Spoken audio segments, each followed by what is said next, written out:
Hi guys, welcome to Tamil skills channel. So நான் பார்க்க போகிற வீடியோ பார்த்தீங்கன்னா என்சிஆர்டியில் உள்ள 8th ஜியாகிரஃபியோட சாப்டர் 5 இண்டஸ்ட்ரீஸ் நம்ம பார்க்க போகிறோம். சரிங்களா? ஸோ இண்டஸ்ட்ரீஸ்னால் தொழிற்சாலைகள்னு அர்த்தம். தொழிற்சாலைகள் அப்படின்னு சொல்லும்போது அது எந்த கேட்டகரி கீழே வருதுன்னு பார்த்தீங்கன்னா செகண்டரி கேட்டகரி கீழே வருது. ப்ரைமரி, செகண்டரி, டெர்டரி சொல்லிட்டு. டெர்டரி இந்த பார்த்தீங்கன்னா தேர்ட் கேட்டகரி பார்த்தீங்கன்னா சர்வீஸ் ரிலேட்டடாக உள்ளது. சரிங்களா? டீச்சிங், அதுக்கப்புறம் சர்வீஸ் ஷாப்ஸ் அதெல்லாம் பார்த்தீங்கன்னா இந்த டெர்டரி கீழே தான் வரும். ஐடி அண்ட் டெக்னாலஜியும் கூட இது கீழே தான் வரும். ஓகேங்களா? தென் ப்ரைமரி பார்த்தீங்கன்னா நேரடியாக விவசாயம் பண்ணுறது, அக்ரி பேஸ்டு உள்ளது எல்லாமே ப்ரைமரி செக்டார் கீழே வரும். செகண்டரி பார்த்தீங்கன்னா நம்ம இண்டஸ்ட்ரீஸ் தான். ஓகேங்களா?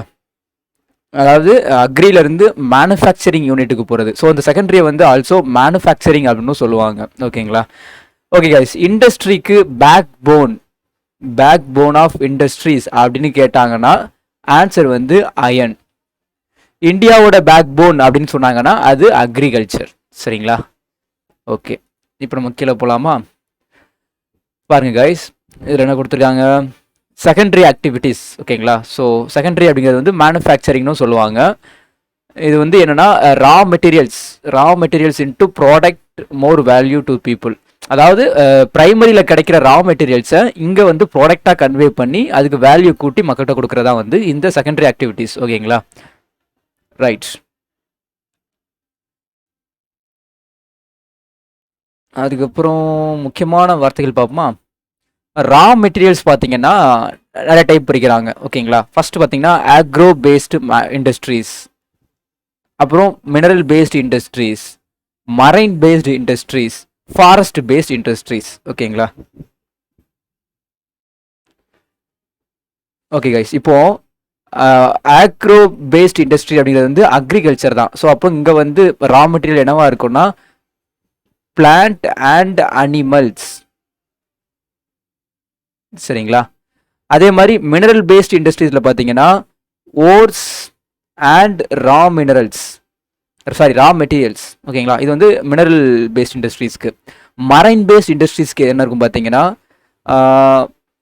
மரைன் சொன்னாலே சி அண்ட் ஓசன் தான். இங்கே வந்து பார்த்தீங்கன்னா சீ ஃபுட்டு, இப்போ ஃபிஷ்ஷஸ்லாம் பார்த்தீங்கன்னா அங்கே தான். ஓகேங்களா? ஸோ ஃபிஷ்ஷோட ஆயில் இதெல்லாம் வந்து மரைன் பேஸ்ட் இண்டஸ்ட்ரீஸ்க்கு வந்து ரா மெட்டீரியல்ஸாக இருக்கும். அதே மாதிரி ஃபாரஸ்ட் பேஸ்ட் இண்டஸ்ட்ரீஸ் பார்த்தீங்கன்னா என்ன வரும், பல்ப் அண்ட் பேப்பர், ஃபர்னிச்சர்ஸ். ஓகேங்களா? பேராசிட்டமல்ஸ், மெடிக்கல் எல்லாமே வந்து ஃபாரஸ்ட் பேஸ்டில் வரும். இதுதான் ரா மெட்டீரியலை டிபெண்ட் பண்ணி அந்த இதை டைப் பண்ணுறது, கேட்டகரிஸ் பண்ணுறது. அக்ரோ பேஸ்ட்னு சொன்னாங்கன்னா சாய்ஸில் வந்து பிளான்ட்டு அனிமலையும் தேடணும். மினரல்ஸ் சொன்னாங்கன்னா ஓர்ஸ் சொல்லணும். மரைன்ஸ் சொன்னாங்கன்னா ஃபிஷ்ஷஸ், ஃபிஷ் ஆயில், சீ ஃபுட்டு அது ரிலேட்டடாக உள்ள சொல்லணும். ஃபாரஸ்ட் சொன்னாங்கன்னா மரத்தில் என்ன கிடைக்குது, நாற்காலி, அந்த மர பொருட்கள் கிடைக்குது. அப்புறம் மரக்கூழ் மூலம் தான் பேப்பர் செய்கிறோம். அதனால் பல்ப் அண்ட் பேப்பர். இது என்ன அடுத்து இருக்குது, மெடிசன்ஸ் கிடைக்குது, அதெல்லாம் சொல்லணும். ஓகேங்களா? தென் சைஸை பேஸ் பண்ணி சொல்கிறதா இருந்தால் small scale and large scale industries அப்படி சொல்லணும். ஓகேங்களா கைஸ்? ஓகே, இப்போ நம்ம வந்து இது பண்ணலாம், ஸ்மால் ஸ்கேலையும் லார்ஜ் ஸ்கேலையும் நம்ம வந்து கம்பேர் பண்ணலாம். சரிங்களா? ஃபஸ்ட்டு வந்து ஸ்மால் ஸ்கேல், தென் லார்ஜ் ஸ்கேல். ஓகேங்களா? இந்த ரெண்டுக்கும் டிஃப்ரென்ஸ் பார்த்தீங்கன்னா ஸ்மால் ஸ்கேலில் வந்து காட்டேஜ் வரும். காட்டேஜ்னா குடிசை தொழில்னு அர்த்தம். இங்கே வந்து சில்க்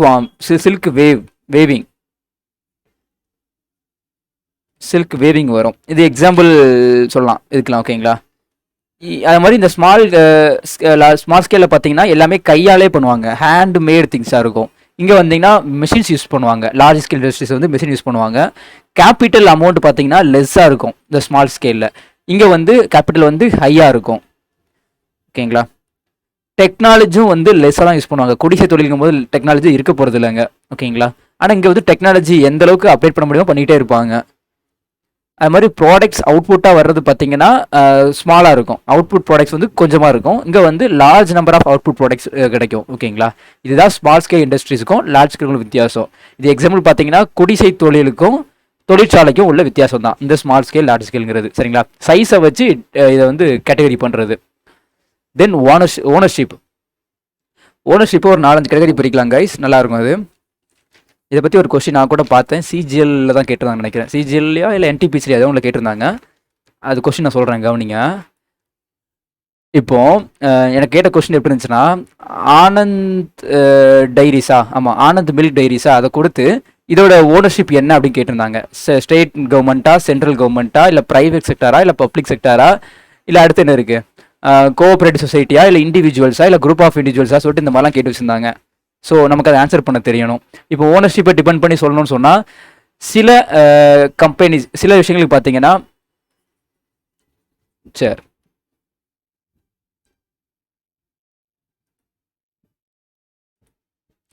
ஓகே கைஸ், சில விஷயங்கள் பார்த்தீங்கன்னா பிரைவேட் செக்டார்ஸ் ஓனர்ஷிப்பாக இருப்பாங்க. எக்ஸாம்பிள் பார்த்தீங்கன்னா ஜியோ, இதோட ஓனர் யாருன்னு பார்த்தீங்கன்னா ஒரு பிரைவேட் கம்பெனி. ஓகேங்களா? அது மாதிரி ஸ்டேட் ஓன்டு சில விஷயங்கள் இருக்கும். இது வந்து ஆவின் மில்க் சொல்லலாம், அது வந்து ஸ்டேட் ஓன்டு தான். ஓகேங்களா? பப்ளிக் செக்டார் சில இது இருக்கும். State owned or public sector ரெண்டுமே ஒன்று தான். ஜாயின்ட் செக்டார் அப்படின்னு பார்த்தீங்கன்னா சில இதோட பார்த்தீங்கன்னா ஷேர்ஸ் வந்து 49% ஷேர்ஸ் வந்து ஸ்டேட் கவர்மெண்ட்டையும் 51 வந்து சென்ட்ரல் கவர்மெண்ட்டையும் இந்த மாதிரிலாம் ஷேர்ஸ் வச்சிருப்பாங்க. ஸோ அது வந்து ஜாயின்ட் செக்டார் அப்படி சொல்லலாம். கோஆப்ரேட்டிவ் செக்டார் அப்படி சொன்னா என்னன்னா, இது வந்து கூட்டுறவுன்னு சொல்லுவாங்க. இந்த கோஆபரேட்டிவ் தான் வந்து கொஞ்சம் ஃபேமஸாக இருக்குது. என்னன்னா இந்த மில்க் ப்ராடக்ட்ஸ் இதெல்லாம் பார்த்தீங்கன்னா கோஆபரேட்டிவ் தான் பண்ணுறாங்க. குஜராத்தில் வந்து யூஸ் பண்ணுறாங்க. சரிங்களா? அது எக்ஸாம்பிள் எனக்கு கரெக்டாக ஞாபகம் வரலையே. ஓகே கைஸ், ப்ரைவேட் செக்டார் வந்து நான் அகெயின் ஃபர்ஸ்ட் சொல்கிறேன். ப்ரைவேட் செக்டார் வந்து ஓன்டு பை இண்டிவிஜுவல்ஸ். சரிங்களா? ஏதாவது தனிப்பட்ட ஒரு நபர் வந்து இதை ஓன் பண்ணுவாங்க. எக்ஸாம்பிளுக்கு Ratan Tata, Tata group of companies run பண்ணுறாங்க. அந்த மாதிரி ஸ்டேட் அப்படிங்கிறது வந்து கவர்மெண்ட் ரன் பண்ணுறது. ஸ்டேட் ஆர் சென்ட்ரல் கவர்மெண்ட் அல்லது பப்ளிக் செக்டார் தான் பப்ளிக் ப்ராடக்ட் அப்படிலாம் சொல்லுவாங்கள்ல, அந்த இது. ஸோ அதுக்கு எக்ஸாம்பிள் பார்த்தீங்கன்னா ஹால், ஹிந்துஸ்தான் ஏரோநாட்டிக்கல் லிமிடெட். சரிங்களா? அது மாதிரி SAIL, steel authority of India limited. சரிங்களா? இதெல்லாம் பார்த்தீங்கன்னா பப்ளிக் செக்டார்ஸ். இந்த மகாரத்னா, நவரத்னா அது எல்லாமே பப்ளிக் செக்டார்ஸ் தான். ஓகேங்களா?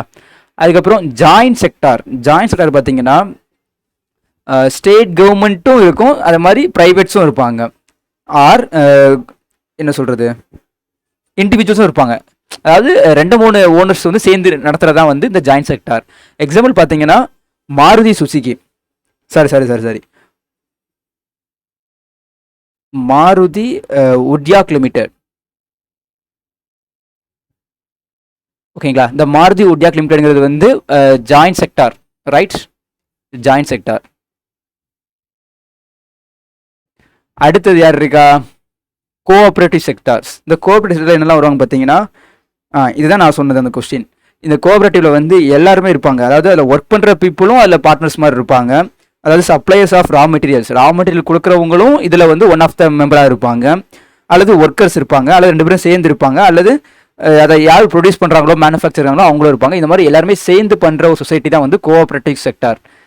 இதில் வந்து பார்த்தீங்கன்னா மக்களுக்கு வர அவுட்புட் ப்ரைஸோட விலையும் கம்மியாக இருக்கும். இது மாதிரி இவங்களுக்கும் லாபமுள்ளதாக இருக்கும். அதாவது டெய்லி வேஜஸ் எடுக்காமல் அவங்களே ஷேர் பண்ணிக்கிறதுனால அவங்களுக்கும் லாபமானது தான். சரிங்களா? ஸோ இதுக்கு எக்ஸாம்பிள் என்னலாம் சொல்லலாம்னா, Anand milk union limited, Anand milk union limited. சரிங்களா? இது வந்து ஒரு கோஆப்ரேட்டிவ் செக்டார், குஜராத்தில் இருக்குது. அது மாதிரி சுதா டைரிஸ் ஃபேமஸ் ஆனது, சக்ஸஸ் ஆன ஒரு செக்டார் தான் கைஸ் இதுவும். சரிங்களா? சுதா டைரிஸ் அப்படிங்கிறதும் ஃபேமஸ் தான். இதுவும் இந்த கோஆப்ரேட்டிவ்ல தான் வரும். ரைட்? வேற என்ன இருக்குது? அவ்வளோதான் கைஸ். அதுக்கப்புறம் ஒரு ஃபேக்ட்ரி, ஒரு இண்டஸ்ட்ரி நான் ஆரம்பிக்க போகிறேன் அப்படின்னா அங்கே வந்து நான் என்னெல்லாம் மூலதனம் இருக்குன்னு செக் பண்ணிக்கணும். ஓகேங்களா? எக்ஸாம்பிளுக்கு ஓகே, ஒரு இம்போர்ட் எக்ஸ்போர்ட் கம்பெனி வேண்டாம், அது வேண்டாம். ஓகே, நான் வந்து ஒரு iron raw material iron ore வாங்கி அதை வந்து ஒரு டிஎம்டி கம்பியை நான் ஃபார்ம் பண்ணி விற்க போகிறேன் அப்படின்னா அதுக்கு என்ன ரா மெட்டீரியல் பார்ப்பேன். பார்த்தீங்கன்னா கண்டிப்பாக நான் வந்து ரா மெட்டீரியலை கொண்டு வரவும் தயாரிக்கப்பட்ட பொருளை வெளியே கொண்டு போகிறதுக்கும் நல்ல டிரான்ஸ்போர்ட் வசதி இருக்கணும். ஸோ அதை கண்டிப்பாக பார்ப்பேன். லேண்டு பார்த்தீங்கன்னா கெட்ட போகிற ஃபேக்ட்ரிஸ் வந்து சில இடத்துல பார்த்தீங்கன்னா சேண்டோட குவாலிட்டி கம்மியாக இருக்கும். அங்கே வந்து 2 மாடிக்கு மேலே கட்டக்கூடாது அப்படிலாம் சொல்லுவாங்க. ஸோ அதனால் லேண்டையும் செக் பண்ணுறது ரொம்ப நல்லது. ஏன்னா நம்ம கெட்ட போகிற பில்டிங் வந்து தாங்குமா, எர்த்குவைக் வந்து தாங்குமா, அந்த மாதிரி பார்த்துக்கணும். அதே மாதிரி அயன் ஃபேக்ட்ரிங்கிறனால கண்டிப்பாக அங்கே வந்து பவர் சப்ளை தேவைப்படும். கட் பண்ணுறதுக்கு மெல்ட் பண்ணுறதுலாம் தேவைப்படும். ஸோ அதனால் பவர் ரொம்ப இம்பார்ட்டன்ட். அதுக்கப்புறம் ரா மெட்டீரியல், நான் சொன்ன அயன் ஃபேக்ட்ரிக்கு வந்து அயன் தான் ரா மெட்டீரியல். ஸோ அயன் கண்டிப்பாக தேவை. அப்புறம் அதெல்லாம் ஒர்க் பண்ணுறதுக்கு லேபர் வேணும். அவங்களும் அந்த சுற்றி இருக்கிற கிராமங்களில் கிடைப்பாங்களா அல்லது அந்த சுற்றி இருக்கிற ஏரியாவில் கிடைப்பாங்களா அப்படிங்கிற செக் பண்ணி தான் லேபருக்கு பார்த்துக்கணும். கேபிட்டல், முதலீடு போட தெரியணும். மார்க்கெட் பக்கத்துலேயே மார்க்கெட் இருக்குதா, நான் தயாரித்த பொருளை கொண்டு போய் நல்லா சேல் பண்ண முடியுதா அப்படிங்கிறத செக் பண்ணணும். இவ்வளோ ஃபேக்டர்ஸும் செக் பண்ணி ஆரம்பித்தோம்னு சொன்னால் நம்ம நட்டம் வராமல் சமாளிக்க முடியும். அந்த இடத்துல தொழில் பண்ணுறது கொஞ்சம் நல்லா இருக்கும் அப்படிங்கிறத பார்த்துக்கணும். சரிங்களா? ஸோ இதுதான் வந்து ஃபேக்டர்ஸ். இப்போ எக்ஸாம்பிளுக்கு ஒரு கொஸ்டினில் ஆனலாஜ் கிட்ட வைக்கலாம். ஆட் மேன் அவுட் அப்படி கேட்டு வச்சுட்டு இதில் கேபிட்டல், லேபர், மார்க்கெட் அப்படி கொடுத்துட்டு மூணாவது வந்து நாலாவதாக வந்து வேற ஏதாவது ஒன்று கொடுத்து வைக்கலாம். வேற என்னன்னா கார் அப்படி கொடுத்து வச்சாங்கன்னா, சாரி கார்லனா லாரி இந்த மாதிரி கொடுத்து வச்சாங்கன்னா நீங்கள் லாரி ரவுண்ட் அப் பண்ணிடணும். ஏன்னா லாரிங்கிறது டிரான்ஸ்போர்ட்டில் உள்ள ஒன் வெஹிக்கிள் தான். ஆனால் லாரி மட்டுமே டிரான்ஸ்போர்ட் பயன்படுத்தணும்னு அவசியம் கிடையாது. வேற எந்த டிரான்ஸ்போர்ட் இப்போ குட்ஸ் ட்ரெயின் கூட யூஸ் பண்ணிக்கலாம். ஸோ அதனால் லாரி தான் தப்பானது. ஆட்மன் அவுட்டில் தூக்கிடலாம். ஓகேங்களா? ஓகே கைஸ், அடுத்தது என்ன இருக்கு? இது வந்து மேஜராக பார்த்தீங்கன்னா தொழில் நடைபெறுகின்ற இடம், அதாவது இண்டஸ்ட்ரீஸ் அதிகமாக இருக்கிற இடங்களை வந்து பிளாக் மார்க் பண்ணி காட்டியிருக்காங்க. இதில் நம்ம சென்னையும் காட்டியிருப்பாங்க. ஏன்னா சவுத் ஏஷியாவோட ஹப்பு, ஆட்டோமொபைல் ஹப்பே பார்த்தீங்கன்னா சென்னை தான். ஸோ மும்பை ரீஜன் காட்டியிருக்காங்க. அப்புறம் கங்கா வேலே, இங்கே தான் வந்து ஜாம்ஷெட்பூர் இருக்குது, அயன் ஃபேக்ட்ரிஸ் எல்லாமே இருக்குது. ஸோ இந்தியாவில் இந்த 3 தான்: Maharashtra region, Chennai region and Ganga வேலே. சரிங்களா? யூஎஸ்ஏ பார்த்தீங்கன்னா வேறு லெவலில் வச்சுருக்கானுங்க. வேறு யூகேலாம் டம்மி தான். ரஷ்யாவும் ஒன்றும் பெரிய லெவலில் வைக்கல. ஆக்சுவலாக சைனா தான் வச்சுருக்கானுங்க. சைனாவும் கொஞ்சம் டெவலப் பண்ணியிருக்கானுங்க. ஜப்பான் இருக்கிறதுல அவன் இடம் ஃபுல்லாகவே தொழிலாக இருக்கும் போல இருக்குது. ஜாவா, ஓகேங்களா, இந்தோனேஷியாவோட ஜாவா தீவுகள் மாசாக இருக்குது. அவ்வளோதான் கைஸ், வேறு பெருசாக ஒன்றும் இல்லை. Okay, done. நமக்கு தேவையான நம்ம இந்தியா தான். இந்தியாவில் பார்த்தீங்கன்னா Gujarat Maharashtra region and Ganga valley, அதுக்கப்புறம் சென்னை நம்ம ஏரியா தான். தென் அடுத்து போகலாமா? இண்டஸ்ட்ரியல் டிசாஸ்டர்ஸ் இது ஏற்பட்டது எப்போனா 1984 ஆரம்பிக்கப்பட்ட ஒரு கம்பெனி 1989 வந்து டெத்து கன்ஃபார்ம் பண்ணாங்க. இது என்னன்னா மத்திய பிரதேசில் உள்ள போபால், அங்கே வந்து ஒரு சைனைடு ஃபேக்ட்ரி. சரிங்களா? எங்கே போட்டிருக்கான்? போபால் ஹைலி பாய்சனஸ் மித்தேல் ஐசோசைனைடு, ஓகேங்களா, MIC சொல்லுவாங்க. மித்தேல் ஐசோசைனைடு அண்ட் ஹைட்ரஜன் சைனைடு, இந்த ரெண்டுமே வந்து லீக் ஆகிடுச்சு. நடுராத்திரி 12:30 லீக் ஆகிருக்கு. அதனால் 3598 பேர் செத்துருக்காங்க. இந்த சாவு கூட ஓகே தான், ஆனால் இதனால் பாதிக்கப்பட்டு உயிர் வாழ்கிற மக்களோட நிலைமை ரொம்ப மோசமாக இருக்கும். தௌசண்ட்ஸ் ஆஃப் பீப்புள் வந்து இன்ஜூரிங், சரிங்களா, பாதிக்கப்பட்டிருக்காங்க. அதுக்கப்புறம் பிளைண்ட்னஸ், அவங்க உடல்நிலை பாதிப்பு, டிசார்டர்ஸ் நிறையா ஏற்பட்டிருக்கு. ஸோ இது இந்தியாவில் மிகப்பெரிய ஒரு டிராபேக். இது இந்த மாதிரி சைனாவிலும் 2005 ஒரு ஆக்சிடென்ட் நடந்தது. ஆனால் அங்கே வந்து சாவோட எண்ணிக்கை பார்த்தீங்கன்னா, டெத்தோட ரேஷியோ பார்த்தீங்கன்னா 250 சம்திங் தான் இருந்தது. ஆனால் இந்தியாவில் தான் 3500 கிட்ட இருக்குது. ஓகேங்களா? கண்டிப்பாக கேட்பாங்க. இது வந்து ஒரு ப்ரைவேட் கம்பெனி தான். ஓகேங்களா? இது ஹியூமன் எரர்னால வந்தது தான். மனிதர்கள் சரியாக டெக்னிக்கல் எரர் சொல்லுவாங்க. ஓகேங்களா? ஆனால் இது இந்த ப்ராப்ளம் வந்ததுக்கு காரணம் என்னென்னா மனிதர்கள் தான். சரியான மெயின்டெனன்ஸ் இல்லாமல் ப்ராப்ளம் ஆகிடுச்சு. ஓகேங்களா? ஸோ அந்த கேஸோட நேம் பார்த்து வச்சுக்கோங்க. Methyl isocyanide and hydrogen cyanide. சரிங்களா? MIC, மெத்தில் ஐசோசைனைடு, அதுதான் வந்து லீக் ஆனது. ராத்திரி 12 மணிக்கு 1984 89 நடந்திருக்கு பிரச்சனை. ஓகேங்களா? Okay, do you know emerging industries? அதை வந்து இன்னொரு நேம் சொல்லுவாங்க, சன்ரைஸ் இண்டஸ்ட்ரி சொல்லுவாங்க. Sunrise industries. சன்ரைஸ்னு என்ன மீன் பண்ணுவாங்க? புதுசாக ஒரு டிபார்ட்மெண்ட்டோ ஒரு ஃபீல்டோ டெவலப் ஆகி வந்தது, அது இப்போ தான் உதயமாயிருக்கு அப்படின்னா அதை sunrise industries are emerging industries சொல்லுவாங்க. இது எந்த இண்டஸ்ட்ரி சொல்கிறோம்னா நம்ம ஐடியை தான் சொல்கிறோம். ஓகேங்களா? இன்ஃபர்மேஷன் டெக்னாலஜி, இதுதான் வந்து புதுசாக டெவலப் ஆகிருக்கு ஆனால் ரொம்ப வளர்ந்துட்டு வருது அப்படிங்கிற சொல்கிறாங்க. இது கூட வந்து ஹாஸ்பிட்டாலிட்டி அதையும் சொல்லலாம் அப்படின்னு சொல்கிறாங்க. ஓகேங்களா? இது எங்கெல்லாம் டெவலப் ஆகிருக்கு அப்படின்னு பார்த்தீங்கன்னா India, German, USA, China, Japan, Russia, அங்கெல்லாம் வந்து டெக்ஸ்டைல் இண்டஸ்ட்ரீஸ் வந்து the countries in which iron and steel industries located. Okay, அயனுக்கும் ஸ்டீலுக்கும் பார்த்தீங்கன்னா ஜெர்மனி சொல்கிறாங்க, USA சொல்கிறாங்க, சைனா சொல்கிறாங்க, ஜப்பான் சொல்கிறாங்க, ரஷ்யா சொல்கிறாங்க. சரிங்களா? நான் ஆல்ரெடி சொல்லியிருந்தேன், ஒவ்வொரு கான்டினென்ட் வைஸும் பிரிக்கும் போது போன வீடியோஸில் வந்துருக்குன்னு நினைக்கிறேன். ஏஷியா அப்படின்னு சொன்னாங்கன்னா அங்கே வந்து அயன் அவைலபிளாக இருக்குது. யூரோப்லேயும் அயன் அவைலபிளாக இருக்குது. அதே மாதிரி அடுத்து சவுத் அமெரிக்கா, அங்கேயும் அயன் அவைலபிளாக இருக்குது. அதுக்கப்புறம் ஆஃப்ரிக்கா பார்த்திங்கன்னா கோல்டு, டைமண்ட், பிளாட்டினம் அவைலபிளாக இருக்குது. ஆஸ்திரேலியா பாக்சைட் மீன்ஸ் அலுமினியம் அவைலபிளாக இருக்குது. அப்புறம் நார்த் அமெரிக்கா அங்கே பார்த்தீங்கன்னா எல்லாமே iron, bauxite, gold, diamond, platinum எல்லாமே அங்கே அவைலபிளாக இருக்குது. ஒரு காண்டினென்ட்னு சொன்னால் அந்த காண்டினென்ட்டில் என்ன மேஜராக ரோல் ப்ளே பண்ணுது, அங்கே என்ன மினரல் அதிகமாக கிடச்சிருக்கு அப்படின்றத வச்சு நான் அந்த டேட்டா சொல்லியிருக்கேன். இது போன யூனிட்ல இருந்த விஷயம். ஸோ இங்கே சொல்லியிருக்க அந்த கண்ட்ரிஸை பாருங்கள், நான் சொன்ன காண்டினென்ட்டில் தான் மேட்ச் ஆகிருக்கும். இப்போ அயன் அண்ட் ஸ்டீல் இதை சொல்லும்போது யூஎஸ்ஏல எல்லாமே இருக்குன்னு சொல்லியிருந்தேன், யூரோப்லேயும் தான் சொல்லியிருந்தேன்.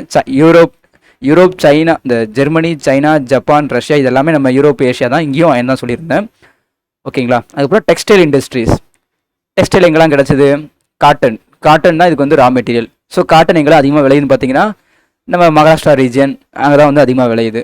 ஸோ மகாராஷ்டிரா ரீஜன் கிடையாது, நம்ம ட்ராபிக் ஆஃப் ரீஜனில் வந்து எல்லாத்துலேயுமே காட்டன் நல்லா விளையும். இந்தியாவில் இருக்குது, ஹாங்காங், ஜப்பானில் ஹாங்காங்கில் இருக்குது, சவுத் கொரியாவில் இருக்குது, அப்புறம் ஜப்பானில் இருக்குது, தைவானில் இருக்குது. சரிங்களா. இங்கெல்லாம் வந்து நல்ல காட்டன் டெக்ஸ்டைல்ஸ் வளர்ந்துருக்கு. அதுக்கப்புறம் சிலிக்கான் வேலே ஆஃப் சென்ட்ரல் கலிஃபோர்னியாங்கிறது வேர்ல்டுக்கு, சிலிக்கான் வேலே ஆஃப் பெங்களூர் அப்படிங்கிறது இந்தியாவுக்கு. ஓகேங்களா. கொஸ்டின் மேக் பண்ணலாம் guys. What is the where is silicon valley of வேர்ல்டு அப்படின்னு கேட்டாங்கன்னா அதை நீங்கள் வந்து கலிஃபோர்னியாவை சொல்லணும். சிலிக்கான் வேலைனா என்னென்னா, சிலிக்கான்ங்கிறது வந்து அதுதான் வந்து இண்டஸ்ட்ரி ஐடியோட ஹார்ட் பீட்னே சொல்லலாம். இந்த சிலிக்காங்கிறத யூஸ் பண்ணி தான் வந்து எல்லா மேனுஃபேக்சரிங் சிப்ஸுமே மேட் பண்ணுறாங்க, உருவாக்குறாங்க. இந்த சிலிக்காவில் வந்து குவாட்ஸ் அப்படின்னு ஒரு சிப் இருக்குது. அந்த குவாட்ஸ் பார்த்தீங்கன்னா எங்கே கீழே கொடுத்துருக்காங்களா எப்படி?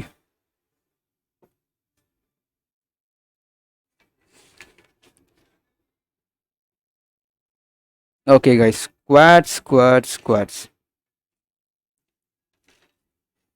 ஓகே, குவாட்ஸ் கொடுக்கல. குவாட்ஸில் பார்த்தீங்கன்னா 1 பங்கு சிலிக்காவும் 2 பங்கு ஆக்சிஜனும் இருக்கும். சரிங்களா. ஸோ ஐடி செக்டருக்கு வந்து மெயின் கண்டென்ட்டே சிலிக்கா தான். அந்த சிலிக்காங்கிறத மெயின் பண்ணி தான் சிலிக்கா வேலை அப்படிம்பாங்க. அப்படி சொன்னாங்கன்னா அந்த இடத்துல வந்து ஐடி செக்டர் நல்லா இருக்குது, நல்ல டெக்னாலஜி உள்ள இடம் அப்படின்னு அர்த்தம். இந்தியாவில் பார்த்தீங்கன்னா பெங்களூர் தான். இந்தியாவில் இஸ்ரோவோட ஹெட் குவார்ட்டர்ஸ் பார்த்தீங்கன்னா அதுவும் பெங்களூர் தான். இந்தியன் ஸ்பேஸ் ரிசர்ச் ஆர்கனைசேஷனோட ஹெட் குவார்ட்டர்ஸும் பெங்களூர் தான். சயின்ஸ் ரிலேட்டடாக உள்ள எல்லாமே நமக்கு பெங்களூர் தான். அந்த மாதிரி வேர்ல்டுக்கு கலிஃபோர்னியா வந்து யூஎஸ்ஏல உள்ள ஒரு மாகாணம். ஸ்மெல்ட்டிங். ஓகேங்களா. ஸோ ஸ்மெல்ட்டிங்னா என்னென்னு பார்த்தீங்கன்னா, ஒரு மெட்டீரியல், ஒரு ரா மெட்டீரியல் இருக்குது. அந்த ரா மெட்டீரியலோட அதிகபட்ச உருநிலை மேக்ஸிமம் டெம்பரேச்சரில் வந்து ஒரு பர்டிகுலர் பாயிண்ட்டுக்கு அப்புறம் 6000 டிகிரி செல்சியஸ்க்கு அப்புறம் அது வந்து உருகி லிக்யூட் ஆயிரும் அப்படின்னா அந்த டெம்பரேச்சர் வரைக்கும் அதை ஹீட் பண்ணிவிட்டு அதை மெல்ட் பண்ணிவிட்டு அப்போ அவங்களுக்கு தேவையானதை வந்து ஃபில்டர் பண்ணி எடுத்துக்குவாங்க. It is the process which metal extracted from the ores by heating beyond the melting point. Melting பாயிண்ட்டுக்கு முன்னக்கூட்டி வரைக்கும் ஹீட் பண்ணி அவங்களுக்கு தேவையானதை எடுத்துக்குவாங்க, எக்ஸ்ட்ராக்ட் பண்ணிப்பாங்க. ஓகேங்களா. ஸோ இது ஒரு டைப் ஆஃப் எக்ஸ்ட்ராக்டிங் சொல்லலாம். 8 டன் கோல் கொடுத்தா 4 டன் அயன் ஓர் கிடைக்குமா, அதில் 1 டன் லைம்ஸ்டோன் இருக்குமா, இது வந்து 1 டன் ஸ்டீலுக்கு சமமா. ஸோ கிட்டத்தட்ட பார்த்தீங்கன்னா 8 டன் கோல் நிலக்கரி, 4 டன் அயன் ஓர், 12 ஆயிடுச்சு, 1 டன் லைம்ஸ்டோன், என்ன 13 டன் யூஸ் பண்ணால் 1 டன் அயன் ஸ்டீல் கம்பிகள் கிடைக்கும். ஸோ இப்போ எவ்வளோ லாஸ் ஆகுது பாருங்கள். ஓகே கைஸ், இது வந்து ஃபர்னன்ஸ், பிளாஸ்ட் ஃபர்னன்ஸ். இதெல்லாம் வந்து அயனை வந்து உருக்கிறதுக்கு யூஸ் பண்ணுவாங்க. அயன், லைம்ஸ்டோன் இதெல்லாம் போட்டு உருவாக்குறதுக்கு பிளாஸ்ட் ஃபர்னன்ஸ். இது நத்திங், இது ரொம்ப இம்பார்ட்டன்ட்லாம் கிடையாது.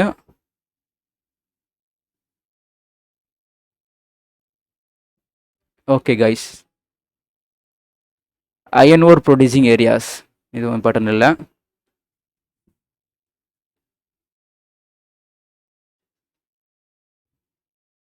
ஓகே, நம்ம ஜாம்ஷெட்பூரோட கதையை பற்றி நம்ம எல்லாருமே தெரிஞ்சுக்கணும். ஜாம்ஷெட்பூருங்கிறது என்னென்னா, இந்தியாவோட அயன் இண்டஸ்ட்ரி ஃபார்ம் ஆனது ஃபஸ்ட்டு இங்கே தான். யார் ஃபார்ம் பண்ணான்னா ஜேஆர்டி டாட்டா. சரிங்களா. நம்ம ரத்தன் டாட்டாவோட கிராண்ட் ஃபாதர் நினைக்கிறேன். ஆமாம், அவர் தான் ஃபார்ம் பண்ணது இந்த இண்டஸ்ட்ரியை. இந்த இண்டஸ்ட்ரியை ஃபார்ம் பண்ணி அவர் வச்ச நேம் என்னென்னா டிஸ்கோ. ஓகேங்களா. Okay, Tata iron and steel company limited. ஓகேங்களா. வேர்ல்டு வார் 2ல் இந்த இண்டஸ்ட்ரி மூலமாக தான் வந்து யூரோப் அண்ட் யூரோப்போட அலைன்ஸ் கண்ட்ரீஸ்க்கெலாம் வந்து இங்கேருந்தான் வந்து அயன் ரிலேட்டடில் உள்ள மெட்டீரியல்லாம் சப்ளை ஆனது. கன்ஸு, ப்ரொடெக்டிங் லேயர்ஸ் எல்லாமே இங்கேருந்தான் உருவாக்கி கொடுத்துருக்காங்க. ஸோ இது வந்து ஒரு ப்ரைவேட் கம்பெனியாக இருந்தது, பட் இன்னைக்கு ப்ரைவேட் கிடையாது. ஓகேங்களா. ரைட். இப்போ நம்ம இந்தியாவில் வந்து எங்கெங்கெல்லாம் வந்து அயன் ஃபேக்ட்ரிஸ் இருக்குது அப்படின்னு பார்ப்போமா. இது ஜாம்ஷெட்பூரோட மேப்பு. அது வந்து சபர்ணரேகா எங்கே இருக்குது? ஸ்வர்ணரேகா அப்படிங்கிற ரிவருக்கு கிட்ட தான் வந்து உருவாக்கியிருக்காங்க. சரிங்களா. டாடா ஸ்டீல் ஒர்க்ஸ் அதுக்கப்புறம் பெருசாக ஃபார்ம் பண்ணிட்டாங்க. ரைட்.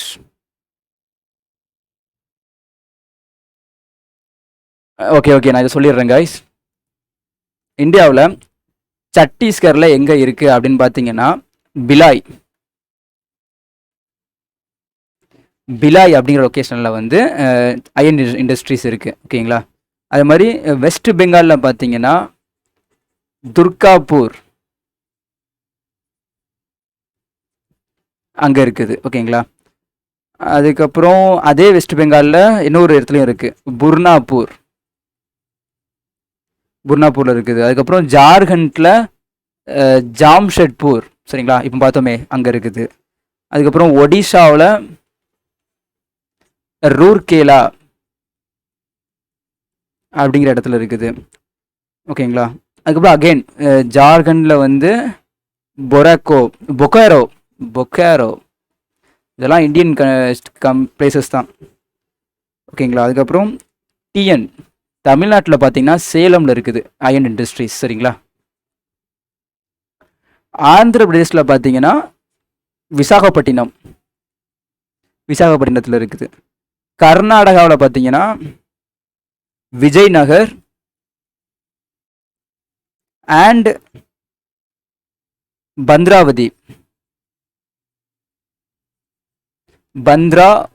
இதில் போட ட்ரை பண்ணுறேன், பந்த்ராவதி. ஓகேங்களா. இவ்வளோ பிளேஸில் வந்து இந்தியாவில் நமக்கு வந்து அயன் ஃபேக்ட்ரிஸ் அவைலபிளாக இருக்குது. நான் சொல்ல நீங்கள் நோட் பண்ணியிருந்தீங்கன்னா இந்த ஸ்க்ரீன் பார்க்கும்போது உங்களுக்கு பயமாக தெரியாது. ஓகே கைஸ், அடுத்து போகலாமா?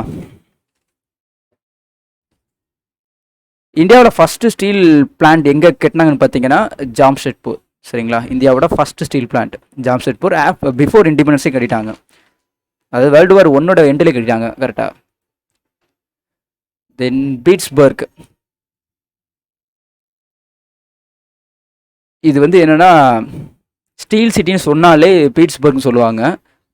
ஸ்டீல் சிட்டி, வேர்ல்டு ஸ்டீல் சிட்டின்னு சொல்லிக்கலாம். ஏன்னா இது யுனைடெட் ஸ்டேட்ஸில் இருக்குது. இங்கே தான் வந்து மேஜரான ஸ்டீல்ஸ் ப்ரொடக்டிவிட்டி எல்லாமே இருந்தது எல்லா டைம்லையுமே, இப்போவும் இருக்குது இது. ஓகேங்களா. ஓகே, இந்த கதையை பார்ப்போமா? இந்த கதை என்னன்னா கிரேட் லேக் அப்படின்னு சொல்லி ஒன்று இருக்குது கைஸ். ஓகேங்களா. கிரேட் லேக்ஸ் அப்படின்னு ஒன்று இருக்குது. அதில் வந்து 5 லேக் வந்து அவைலபிளாக இருக்குது. சரிங்களா. அந்த 5 இதெல்லாம் பார்த்தீங்கன்னா லேக் சுப்பீரியர், அதுக்கப்புறம் லேக் ஹுரான், அதுக்கப்புறம் லேக் ஒன்டேரியோ, அதுக்கப்புறம் லேக் மிச்சிகன், தென் லேக் எரி. இந்த 5மே கிரேட் லேக் தான். சரிங்களா. கிரேட் லேக் சொன்னாங்கன்னா இந்த 5 லேக்ஸுமே கிரேட் லேக்ஸ் தான். இதில் த லார்ஜஸ்ட் லேக் அப்படின்னு கேட்டாங்கன்னா த லார்ஜஸ்ட் லேக் வந்து சுப்பீரியர் லேக் தான். வேர்ல்டுலேயே லார்ஜஸ்ட் லேக் வந்து லேக் சுப்பீரியர். ஓகேங்களா. மற்றபடி கிரேட் லேக்ஸ்னு கேட்டாங்கன்னா இந்த 5மே கிரேட் லேக்ஸ் தான். ஓகேங்களா. இந்த 5 எங்கே இருக்குது அப்படின்னு பார்த்தீங்கன்னா ஈஸ்ட் யூஎஸ்ஏல இருக்குது. ஈஸ்ட் யூஎஸ்ஏ அண்ட் அந்த கனடா பார்டர் அந்த ரீஜனில் வந்து இந்த 5 லேக்ஸுமே இருக்குது. ஓகேங்களா. ஓகே, அடுத்தது என்ன கதை சொல்ல போகிறாங்க? Man-made fibres. டெக்ஸ்டைல்ங்கிற வேர்டு எங்கே ஆரிஜினாக இருக்குது பார்த்தீங்களா? Latin word. அதுக்கு மீன்ஸ் என்னன்னா மீன்ஸ் டு வீவ், நெசவுன்னு அர்த்தம். சரிங்களா. Okay guys,